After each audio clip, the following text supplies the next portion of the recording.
목사가 되어도 잘 고쳐지지 않는 것이 있습니다.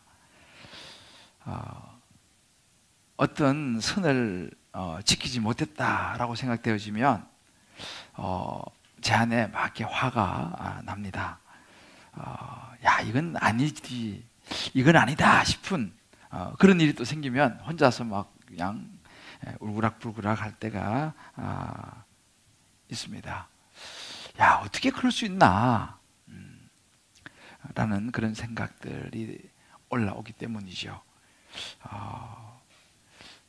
때로 우리 이제 또 목회하다가 이제 부교육자들이라든지 또 간사님들 여러 가지 것들이 제가 생각하는 그 기준에 못 미치면 아주 제가 힘이 들어요. 그리고 때로는 그냥 이렇게 잘 못 넘어가고 또 이렇게 좀 한마디 할 때도 있습니다. 그러고 나면 좀 내가 좀 더 참을 걸 하는 그런 그 후회가 또 밀려오기도 하는데요. 여러분은 어떠신지 모르겠습니다. 아마 각자 여러 가지 뭐 가정, 직장 여러 환경 속에서 살아가시면서 다른 건 다 되는데 이런 영역은 참 잘 안 된다 라고 하는 그런 영역이 있을 수도 있으리라 생각합니다. 아마 이제 사람마다 조금 다르죠. 나는 다른 건 다 용납이 되고 다 되는데 정말 이렇게 보다가 예의가 없는 사람 보면 나는 참을 수가 없어. 나는 웬만하면 다 이게 수용이 되는데 때로 또 이 말을 함부로 하는 사람, 때로는 이렇게 태도가 아주 좀 건방진 태도 혹은 무시하는 태도, 때로는 또 자존심을 건드리는 이런 상황들, 나는 참 참기 어려워. 또 어떤 분들은 이 거짓말하는 거, 물론 거짓말하는 걸 좋아하는 사람 없겠지만은 난 특별히 거짓말하는 거 보면 난 정말 참을 수가 없어. 이렇게 각자가 정말 잘 참아지지 않는 그런 영역이 있을 수 있습니다. 예를 들어 뭐 남편의 경우도 우리 아내의 경우도 우리 남편이 다 좋은데 이런 행동, 이런 태도는, 이런 습관은 정말 난 너무너무 싫어. 또 남편 입장에서 그렇죠. 내가 우리 부인이 다 좋은데 이런 거는 정말 내 마음에 너무 안 들어. 우리 자녀들이 다 참 좋은데 공부를 하는 태도는 영 내가 마음에 안 들어. 또 자녀 입장에서도 그렇습니다. 우리 부모님이 참 여러 가지 좋은데 정말 이런 부분은 정말 우리 부모님이 너무너무 싫어. 그런 어떤 우리의 삶의 영역이 있을 수 있다는 것입니다. 이제 각자가 이렇게 도저히 용납이 안 되고 너무 서기 어려운, 각자 가지고 있는 어떤 한계가 아닐까 이런 생각을 해봅니다. 저는 이것을 나라고 하는 한계라고 한번 표현해 보았습니다. 나라고 하는 어떤 한계, 나만이 가지고 있는 한계죠. 이 에베소 교회 안에는 그야말로 하나님의 택한 백성, 선민이라고 불리워지는 유대인들, 예수 믿은 유대인들이 있었고, 또 그 에베소 교회 안에는 그런 그 유대인이 아닌 이방인으로서 예수 믿은 사람들도 있었습니다. 근데 문제는 뭐냐면 유대인으로서 예수 믿은 사람들이 이방인으로서 예수 믿은 사람들을 받아들이기가 어려웠다는 거예요. 그 예수님 당시 초대교회 당시도 이 유대인들과 이방인의 갈등은 항상 굉장히 심했습니다. 왜냐하면 이 유대인과 이방인은 서로 가까이 할 수 없는 사람들이었어요. 이 유대인들은 이 이방인들을 아주 무시했습니다. 율법을 지키지 않는, 전통이 없는 사람이라고 해서 이 이방인들은 구원받을 수가 없어. 전혀 희망이 없는 사람들로 취급을 했어요.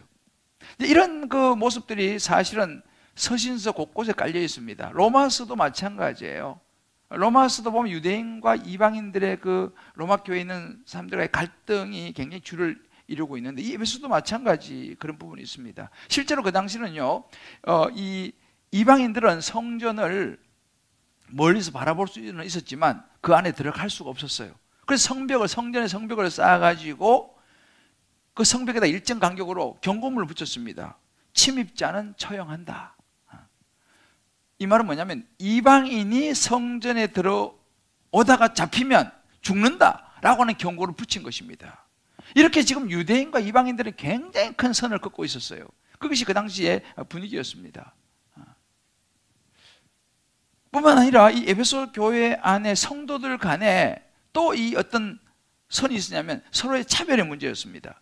당시 에베소 교회는요, 그 항구 도시인데 이 소아시아 출신의 다양한 이 토착 민족들이 에베소로 와가지고 교회에 왔습니다. 뿐만 아니라 이태리, 로마, 또 이집트, 당시 페르시아 이 바사, 이런 그쪽 사람들이 와가지고 예수 믿고 에베소 교회 안에 들어온 거예요. 그러다 보니까 그 에베소라고 하는 도시는요, 다문화였습니다. 다문화. 여러 민족들이 모여서 이루는 그런 다문화 도시였는데, 그러다 보니까 어떤 현상이 있냐면 그 에베소 도시에서요, 큰 경제적인 부를 이루어가지고 경제적으로 아주 부유하고 또 지식도 많은 그런 소위 말하면 이 엘리트층들이 있었고, 당연히 그런 엘리트층이 있다면, 부유층이 있다면 그 사람들을 서브하고 이렇게 하는 종들도 많았습니다. 또 심지어 여러 가지 직업을 가진 사람들 중에서 뭐 농사를 우리만 짓는 사람들도 있었습니다. 그러다 보니까 이게 경제적인 격차가 나고 지식적인 격차가 나는 거예요. 그러니까 이제 거기서 어떤 문제가 생기냐면 인종 간의 문제, 계층 간의 문제, 이런 갈등들이 막 일어나는 것이 에베소 교회였습니다. 그러니까 어찌 보면 각자가 자기들이 넘어설 수 없는 한계를 지는 거예요. 지금 내 레벨이 이 정도인데 저 사람하고 내가 상대할 수 없지. 내가 좀 사회적으로 이런 사람인데 저 사람하고 상대할 수 없지 라고 하는 각자가 어떤 그런 거 보이지 않는 서로가 넘어설 수 없는 한계를 그들은 가지고 있었습니다. 근데 가만히 보세요. 이 한계의 중심에는 뭐가 있느냐 보면 결국 나라고 하는 나의 생각, 나의 어떤 선입견, 나의 어떤 그 고정관념, 어떤 나의 자존심, 이런 것들이 그 핵심에 딱 있는 것입니다. 이게 이제 한계를 형성하는 거죠. 그래서 이런 한계를, 이런 선을 넘어서는 것이 굉장히 힘든 일이었어요. 물론 예수님의 가르침은 이것이 아닙니다. 예수님은요, 이 모든 하나님 앞에서는요, 유대인이나 헬라인이나 부유한 자나 가난한 자나 많이 배운 자나 그렇지 못한 자나 동등하다고 예수님은 가르치셨는데 사람은 그렇지를 못하더라는 것이죠. 이것이 좀 우리의 모습입니다. 이런 한계를 넘어서기 너무너무 어려웠습니다. 자, 그렇다면 우리가 예수 믿는 사람으로서 당시 에베소 성도들이 어떻게 그럼 나라고 하는 한계를 넘어설 수 있을까라는 거예요. 이제 바울이 바로 이 부분을 이 에베소 성도들 이 2장을 통해서 제시를 하고 있습니다. 자, 그러면 나라고 하는 한계를 넘어서려면 어떻게 되냐? 나라고 하는 한계를 넘어서려면 그 첫 번째는 나의 원래의 모습을 생각해야 된다라고 바울이 이야기합니다. 오늘 11절을 보게 되면요, 이렇게 나옵니다. 그러므로 생각하라. 너희는 그때란 거예요. 과거죠. 그때가 언제입니까? 제가 우리 지난번에 한번 나누었습니다만 여기서 2장 1절에 보면 이렇게 말합니다.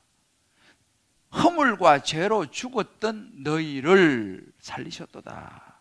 그러니까 그렇기 때문에 그때를 생각하라는 거예요. 그때가 언제 뭐예요? 우리가 허물과 죄로 죽었던 소망이 없었던 존재 있을 때가 있었다는 거예요. 예수 믿기 전에 우리는 소망이 없었죠. 허물과 죄로 죽었던 존재니까. 그런 우리가 그리스도 예수 안에서 예수 믿고 예수님을 말미암아서 생명을 얻고 생명으로 옮겨진 존재가 되었다는 거, 이거를 꼭 생각하라는 거예요. 이걸 잊어버리지 말라는 겁니다. 여러분 그런 말 자주 하잖아요. 개구리 올챙이 시절 생각 못한다고. 어찌 보면 우리가요, 올챙이 시절을 잘 잊어버리는 것이 우린 거예요. 구원받고 나면, 우리 예수님이 구원받았어요. 그럼 어떤 현상이냐면 마치 처음부터 내가 의인이었던 것처럼 착각을 하는 거예요. 우리가 처음부터 의인이 그렇지 않습니까? 우리가 예수 믿고 구원받아서 신분상으로는 우리는 의인이 되었지만 우리는 사실상 그때는요, 형편없는 허물과 죄로 죽었던 사람들, 본질상 하나님의 진노의 자녀였다는 것을 우리는 잊어버려서는 안 된다라고 바울은 이야기합니다. 여러분 보세요. 우리가 예수 믿고 때로는 정말 성령 충만해서 신앙생활을 하면서 교회 오래 다녀도 우리 안에 여전히 끊임없이 사단의 유혹과 그런 욕심과 죄가, 그런 시기와 질투들이 우리 안에 꿈틀거리고 있지 않습니까? 저는 목사입니다. 목사. 이제는 목사가 아니었죠. 그러다가 이제 목사가 되었습니다. 그러면 제가 신분은 목사가 되었지만 목사가 되고 난 이후에 그럼 내 안에는 이런 여러 가지 어떤 죄의 유혹들, 어떤 시기의 마음들, 때로는 분노의 마음들, 이런 것들이 내 안에 꿈틀거리지 않느냐? 그렇지 않다는 거예요. 목사가 되고 신분은 목사가 되었어요. 그래도 불구하고 제 안에 끊임없이 그런 모습들이 올라오더라는 거예요. 제가 보니까요. 바로 이런 이야기를 누가 하냐? 사도 바울이었습니다. 여러분, 바울은 굉장한 분이죠. 사도 아닙니까? 이 바울은 바로 이 부분을 솔직하게 이렇게 이야기했어요. 로마서 7장의 뒷부분이 그런 말씀인데 7장 24절 보면요, 오라 나는 공고한 사람이로다 그랬어요. 자기 너무 힘들다는 거예요. 왜요? 예수 믿고 사도 되는데 끊임없이 자기 안에 죄가 올라오더라는 거예요. 그래서 자기 너무 공고하다는 거예요. 너무 힘들다는 거예요. 이 사망의 몸이라고 표현합니다. 이 사망의 몸에서 누가 나를 건져낼 것인가 라고 절규하는 것이 사도 바울의 모습이에요. 그러면서 그가 이제 로마서 8장에 넘어가면서 뭐라고 이야기하냐면, 그러므로 이제 그리스도 예수 안에 있는 자라고 고백하면서 이는 그리스도 예수 안에는 생명의 성령의 법이 죄와 사망의 법, 자기 안에 있는 죄와 사망의 법이에요.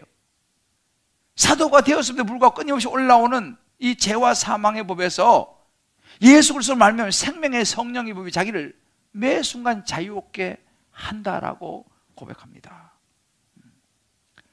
그러니까 우리가 보세요. 이 바울의 고백을 통해서 보면서 또 저 자신을 따라 보면서 뭐냐면, 우리가 예수 믿고 하나님 안에서 우리 죄가 은혜로 감싸지고 감추어진 것이지 그 성향이 우리 안에서 다 사라져버린 것은 아니라는 것을 우리가 안다는 거예요. 이걸 알아야 된다는 것입니다.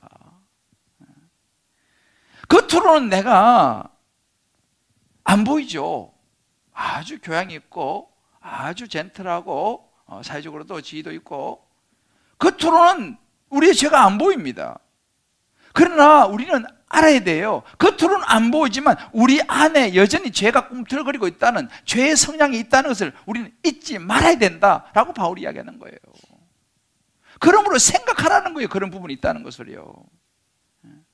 많은 경우가 우리가 이렇게 죄인이었다는 거, 내 안에 아직도 예수를 믿고 의인이 되었지만 죄가 꿈틀거리고 있다는 이런 부분을 잊어버리기 때문에 우리가 영적으로 교만해진다는 거예요.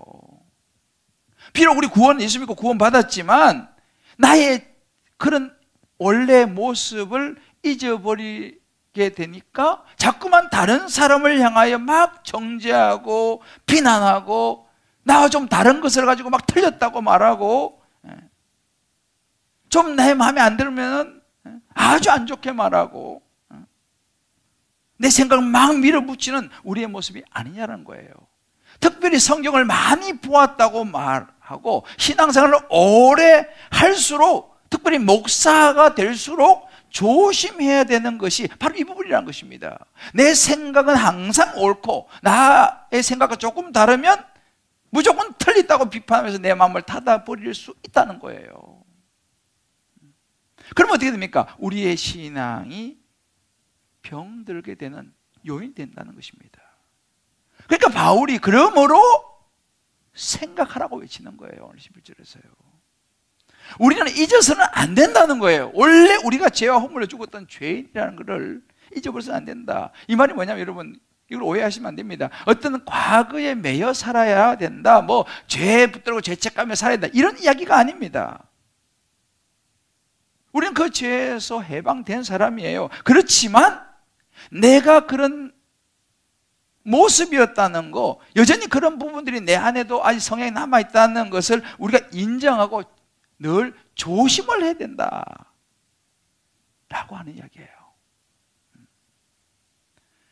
그래서 우리는 끊임없이 우리 안에 여러 가지 주변 사람들 뭐 여러 가지 상황을 보면서 막 정죄가 올라오고 비판이 막 올라올 때마다 던져야 되는 질문이 있는데, 저 역시도 그럴 때마다 던진 질문이 이것입니다. 그러면 너는 완전하냐 이 말이에요.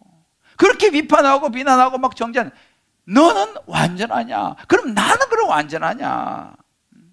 나도 죄와 허물로 죽었던 사람 아니냐라는 거예요. 나도 여전히 그런 것이 꿈틀거리는 성향을 가진 사람이 아니냐는 거예요. 여러분 보세요. 우리 주변에 또 우리 가족 중에서 믿음이 없는 남편이 있죠. 때로는 믿음이 없는 뭐 아내도 있을 것이고, 또 나와 생각이 다른 부모님도 있을 수 있어요. 또 내 자녀를 보면서도 너무 내 마음에 안 들어요. 자, 그러면 우리는 어떻게 주로 행동하고 생각하고 말합니까? 정말 그럼 나는 완전하냐라고 하는 나의 모습을 보면서 그들을 이해하고, 그래, 저 사람도 완전하지 않지 라고 용납하고 받아들이려고 하는 그런 모습이 내게 있느냐? 아니면 그냥 비판하고 비난하고 그냥 안 좋은 말하고 그러지는 않느냐라는 거예요. 빌보서 2장 3절 말씀 보면 그렇게 이야기합니다. 사도 바울이 아무 일에든지 다툼이나 허용으로 하지 말고 오직 겸손한 마음으로 각각 자기보다 남을 낫게 여기라는 거예요. 그래도 당신이 나보다 나은 부분도 있지. 그 부분들을 보라는 것입니다. 바울이 지금 여기서 이야기하는 것이 뭐냐면 11절 12절에 말합니다. 너희는 그때에 이 이방인으로서 예수 믿는 사람 막 무시하는 유대인들, 너희도 그때는 한때는 육체로는 이방인이었다는 거예요. 할례를 받지 않은 무리, 그런 존재가 아니었냐는 것입니다. 그리고 그리스도 밖에 있었고 소망이 없고 하나님도 없는 자. 사실은 여러분도 영적으로 보게 되면 그런 이방인 같은 존재였다는 것입니다. 바로 그것이 어찌 보면 저와 여러분 우리의 모습이라는 것이죠. 정말 내가 누구냐라고 보면요, 죄와 허물로 죽을 수밖에 없었던 소망이 없는 존재가 누구냐? 저 사람이 아니고 나였다는 사실이죠. 내가 그런 존재였다는 사실입니다. 그런 나의 모습을 생각하고 인정하게 되면 우리는 그 죄인됨의 한계를 넘어설 수 있게 되고, 이제 내 안에 다른 사람을 좀 이제 받아들이고 용납하고 이해할 수 있는 힘이 생긴다는 거예요. 참 사람이 이런 것을, 그런 원래 모습을 잊어버리기가 참 쉬운 것이 우리인 것 같습니다. 저도 마찬가지예요. 저도 가끔 생각을 해요.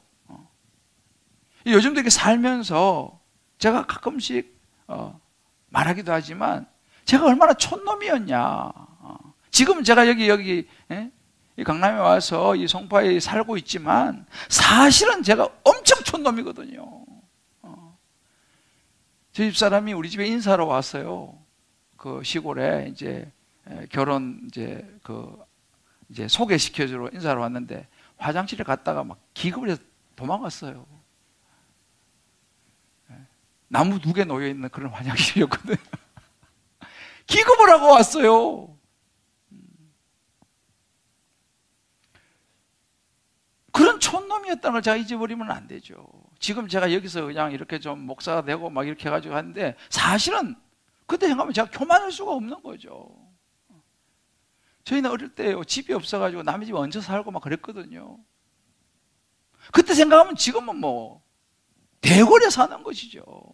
먹을 것이 없어가지고. 그런데 지금 뭐 라면 한 그릇만 먹어도 있잖아요. 너무 감사한 거예요. 너무 감사한 거예요. 그러니까 그 가난했던 그런 시절을 내가 잊어버리지 않는 것이 보니까 오늘 내게 주어진 환경에서 감사하는 통로가 되더라고요. 오늘 바울이 이야기하는 것도 마찬가지입니다.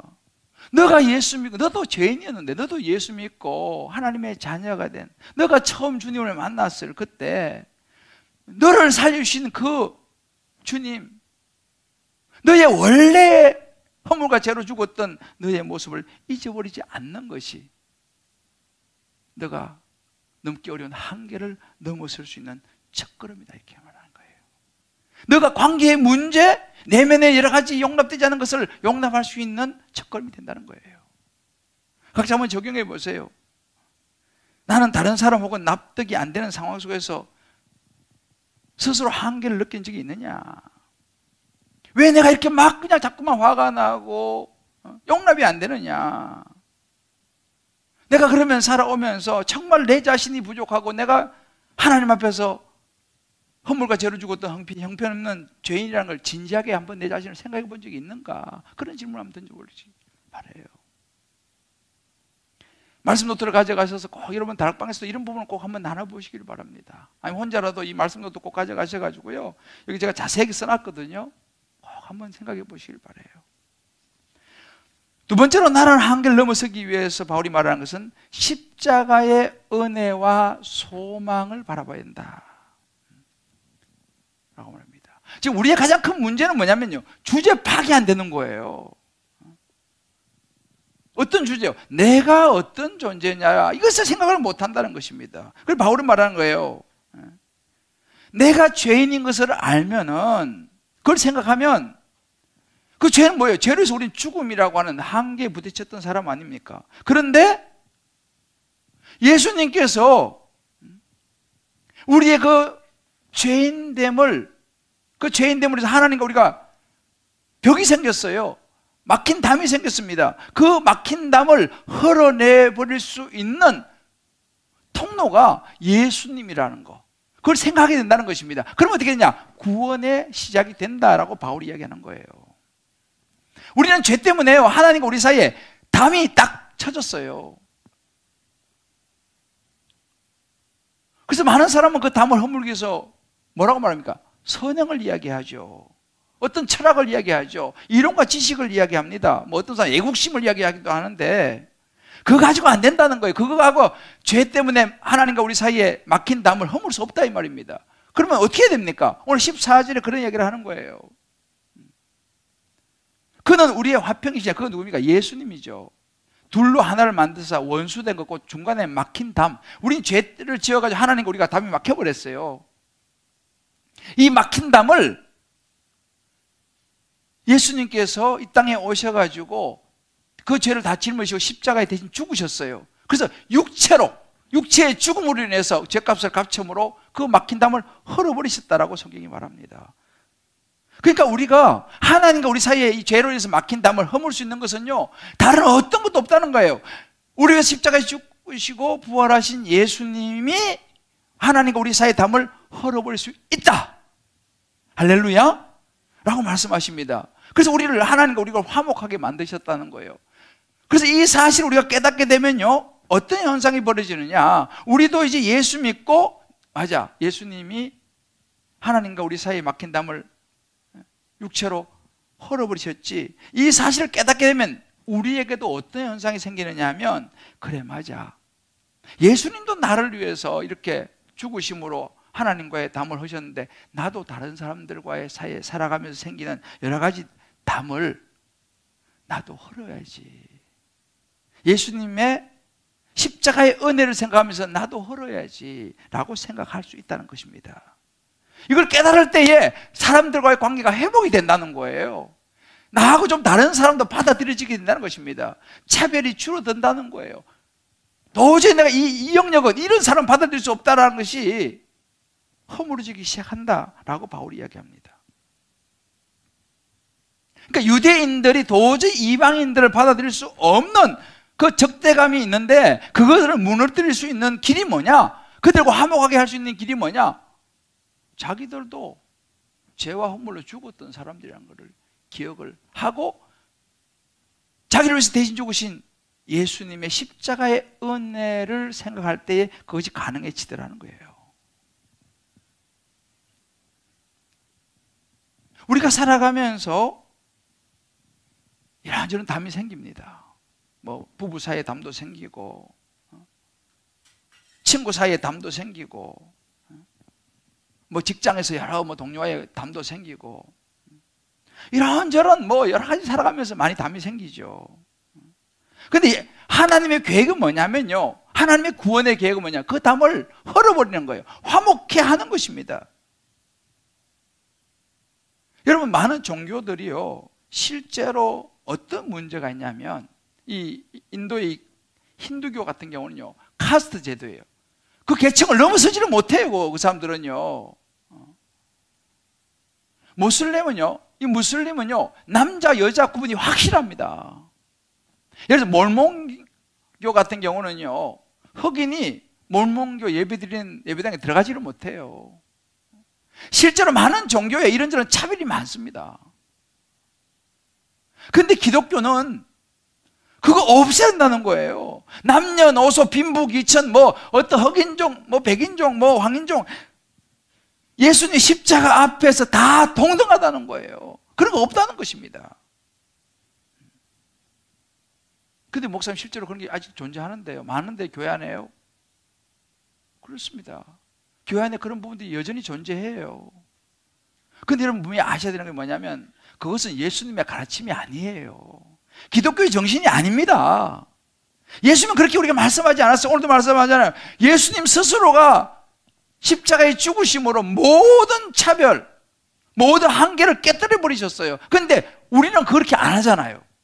예수 믿는다고 하면서도, 목사라고 하면서도 그렇게 안 하잖아요. 때로는 하고 싶어도 잘 안 되잖아요. 그런 분명성은 뭐예요? 오늘날 많은 이 부부도 그렇고 관계들이 많이 깨어져 있습니다. 근데 그것은 예수님의 가르침이 아니라는 것입니다. 누가 그럼 이런 차별, 이런 한계, 누가 넘어설 수 있냐는 거예요. 바울이 이야기하는 것입니다. 십자가의 은혜를 기억을 하고 천국 소망을 분명하게 붙잡은 사람이 이거 할 수 있다, 이렇게 말합니다. 사실요, 이런 하나님이 없는 사람들, 예수를 믿지 않는 세상 사람들은요, 어떤 가치를 가지고 살아가냐면, 이사야서 22장 13절에 보면 이런 구절이 있어요. 너희가 기뻐하며 즐거워하며 소를 죽이고 양을 잡아 고기를 먹고 포도주를 마시면서 내일 죽으리니 먹고 마시자 하는도다 그랬어요. 많은 사람들이 뭐예요? 어차피 죽을 건데 그냥 먹고 마셔. 너무 나중에 먹을 생각할 거 없어. 마치 지금 이 순간을 위해서 사는 것처럼 내일 죽음, 그건 생각할 거 없어. 그냥 지금 즐겨. 그래서 이 외국에서는요, 제일 좋은 말이 enjoy yourself예요. 그냥 즐겨라, 이 말이에요. 근데 우리 예수 믿는 사람, 우리 그리스도인들은요, 그런 삶을 살아서는 안 된다는 거예요. 왜요? 우리는 소망이 있잖아요. 우리는 오늘이 끝이 아니라니까요. 우리는 내일이 끝이 아니에요. 우리에게는 미래가 있어요. 우리에게는 소망이 있어요. 예수 믿는 사람들이 이것이 분명 해야 합니다. 제가 한 그 신체 장애를 가진 아들을 먼저 떠나보낸 한 부부의 이야기를 읽었습니다. 자식이 먼저 떠나면 가슴이 묻는다고 하잖아요. 그 장애를 가지고 자식이 먼저 세상을 떠났어요. 근데 장례식장에서 많은 조문객들 앞에서 이 슬픔에 잠긴 아버지가 이제 인사말을 합니다. 우리도 장례식에 이제 이렇게 한마디 하잖아요. 이렇게 얘기했어요. 오늘 이런 말을 듣습니다. 적어도 아들에 대한 기억은 남아있지 않느냐고. 그 기억 붙잡고 살아라고 이렇게 주변에서 이야기를 한다는 거예요. 근데 이분이 이렇게 말합니다. 그러나 저는 기억보다 더 나은 무언가를 가지고 있습니다. 바로 소망입니다. 예수님이 계시기에 저는 우리 아들을 다시 만날 것입니다. 천국에서 건강하게 지내고 있는 아들을 만날 것입니다. 바로 이런 것이죠. 여러분, 우리가 예수 믿는 우리는요, 죽음이 끝이 아니라는 것을 우리는 알고 있습니다. 어쩌면 이 아버지, 이 엄마는요, 죽음이라고 하는 이 인간의 한계를 넘어섰다는 거예요. 왜요? 소망이 있으니까. 이런 소망이 저와 여러분 마음에 분명히 있게 되기를 주의 이름으로 축복합니다. 여러분, 우리가 예수 밖에 있으면 이게 안 돼요. 이런 소망이 생기지는 않습니다. 그런데 우리가 분명하게 예수를 생각하는 인생은요, 이 소망이 생깁니다. 그래서 에베소서 2장 13절 이렇게 말합니다. 이제는, 아까 그때는 거죠. 이제는요, 예수 믿고 우리가 하나님 자녀가 이제는 전에 멀리 있던 너희가 그리스도 예수 안에서 그리스도의 피로 가까워졌느니라. 예수를 생각하는 인생은 소망이 생기고요, 서로도 화목하게 된다는 이야기입니다. 받아줄 수 있다는 이야기예요. 여러분, 해불양수라는 말이 있어요. 이 해불양수라는 말의 뜻이 이렇습니다. 바다는 어떠한 물도 마다하지 않고 받아들여 거대한 대양을 이룬다라는 뜻이라고 해요. 다시 말하면 제대로 예수 믿는 사람, 예수님은요, 모두를 차별하지 않고 받아들였다는 것입니다. 다 포용했다는 거예요. 모두 끌어안았다는 것입니다. 그렇기 때문에 정말 예수 믿는 사람은 그렇게 우리도 나하고 다르고 생각이 다르고 여러 가지 사회적인 여러 가지 달라도 그들을 다 끌어안을 수 있어야 한다는 거예요. 끌어안고 사랑하고 화목케 하는 그런 공동체를 이루어야 된다. 이것이 예수 믿는 사람의 공동체고 이런 교회가 되어야 된다는 것입니다. 스펄전 목사님 이런 이야기를 했어요. 예수가 없는 교회, 교회는 교회예요. 근데 예수가 없는 교회 출석은 노예의 일이며 속박일 뿐이다. 기도는 공허한 바람이요, 회개는 눈물의 낭비일 뿐이고 자선과 선행도 비열한 불법을 갖추는 얇은 옷에 지나지 않는다. 이렇게 이야기합니다. 무슨 이야기예요? 교회는 교회인데 예수가 없는 교회도 있을 수 있다 이 말이에요. 우리가 교회를 다니긴 다니지만 정말 그 안에 예수를 붙잡지 않으면 종교적인 행위에 불과할 수 있다 이 말이에요. 오늘 여러분, 교회가 얼마나 많습니까? 그러나 그 교회 안에, 교회에서도 또 예수 이야기를 안 하는 교회가 있습니까? 그러나 말뿐이 아니라 정말 예수님의 가르침을 따라가는, 하나님과 우리를 화목하기 위해서 자기 육체를 십자가에 버리셔서 우리를 구원하신 그 예수님이 확실하게 전해지고 그 예수님이 없는 그런 교회에 출석하는 것은 속박이라는 거예요. 노예의 일이라는 거예요. 정말 저는 우리 주님 기쁨의 교회가요, 예수가 없는 교회가 아니라 우리를 위해 생명을 주시고 구원해 주신 그 예수님으로 인해서 우리의 삶을 회복시키시고 화목케 하시고 구원하시는 예수님이 확실히 있는 주님 기쁨의 교회가 되기를, 또 그런 성도가 되기를 주님의 이름으로 축복합니다. 이거 없으면 우리가 종교생활하는 거예요. 종교생활하는 거예요. 예수 믿어야 됩니다, 여러분들. 예수 붙잡으셔야 돼요. 교회는 예수가 확실해야 돼요. 자, 우리 한번 좌우에 한번 서로 한번 축복합시다. 교회만 다니지 말고 예수 잘 믿읍시다. 예수 잘 믿어야 돼요.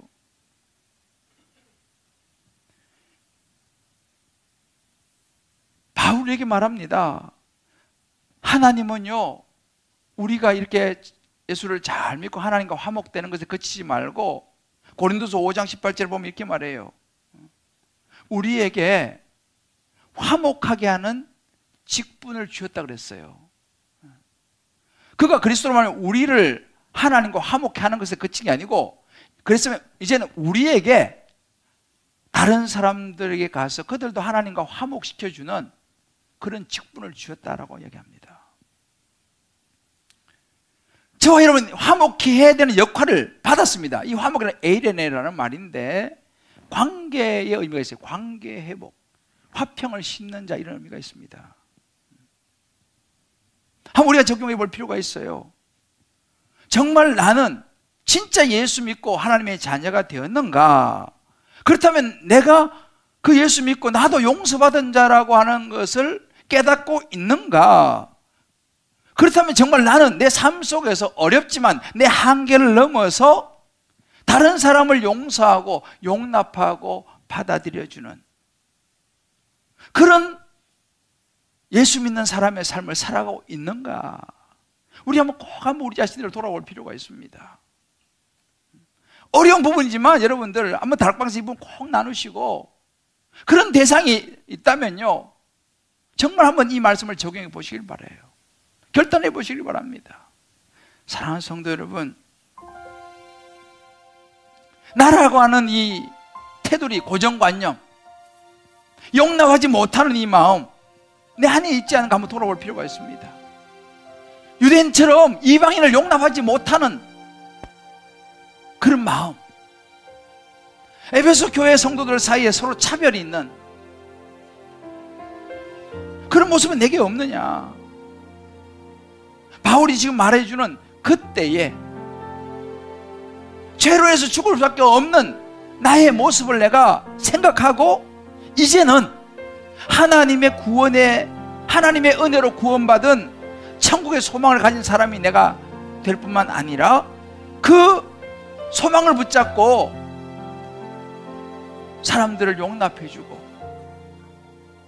상대방을 이해하고 구원의 은혜를 생각하면서 저와 여러분의 한계를 뛰어넘을 수 있게 되기를 주의 이름으로 축복합니다. 아멘. 믿지 않는 한 남편, 그 남편과의 관계가 너무 힘들고 너무 이런저런 상황들로 어려운 한 집사님 있어요, 우리 교회. 근데 나라고 하는 한계를 넘어서고 있는 이 집사님을 제가 여러분들에게 오늘 좀 소개하고 말씀 마무리하려고 합니다. 이 집사님이 정말 어려운 편지를 남편에게 썼어요. 쉬운 편지가 아니에요. 한번 들어보세요. 요즘 들어 유독 TV 프로에서 연예인들이 낚시하는 모습을 자주 보여주네요. 이맘때쯤이면 아이가 태어나기 전 추자도로 낚시하러 갔던 추억에 잠기곤 해요.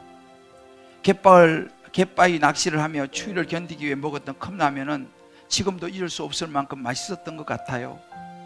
선상 낚시 때 파도가 심해서 선장님과 저만 빼고 모두 배멀미로 오바이트를 하며 뻗어 있을 때 미터급짜리 부시리와 참돔을 아이스박스에 차고 넘치도록 잡아서 주위 프로급 베테랑들의 길을 꺾었던 추억이 제일 기억에 남아요.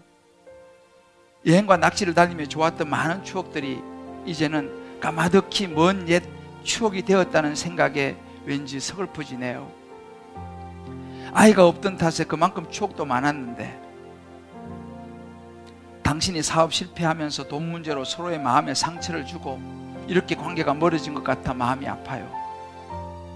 요즘 교회에서 훈련을 받으면서 생활에 적용하는 숙제를 남편에게 직접 적용하는 것이 있는데, 옆에 없는 당신에게 문자밖에 할 수 없지만, 하지만 분명한 건 훈련을 통해서 당신과의 관계를 하루빨리 회복해야겠다는 생각이 들기 시작했어요.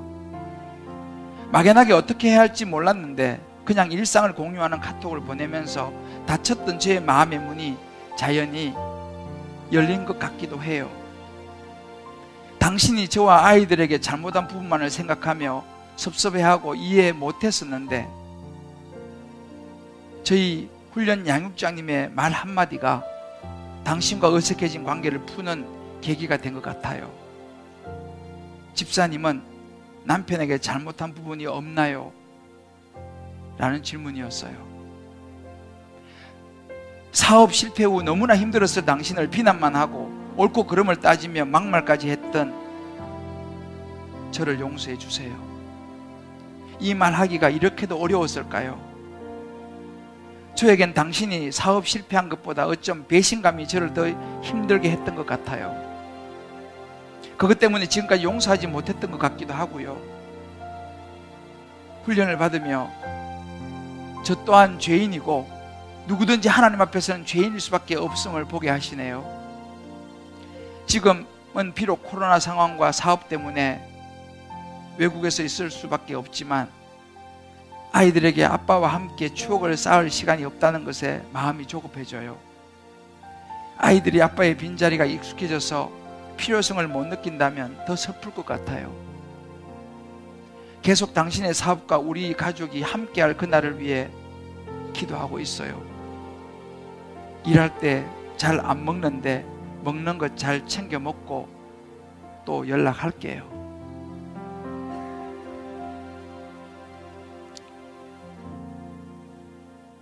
나의 한계를 넘어서고 있는 집사님의 모습입니다. 제가 이 편지를 읽고 굉장히 정말 큰 은혜를 받았어요. 절대 쉬운 편지가 아니거든요. 벌써 세월이 어느 정도 흘렀기 때문에. 목사님, 나는 과연 이렇게 할 수 있을까? 그렇지만 우리 한번 오늘 이 말씀에서 한번 도전해 보면 좋겠어요.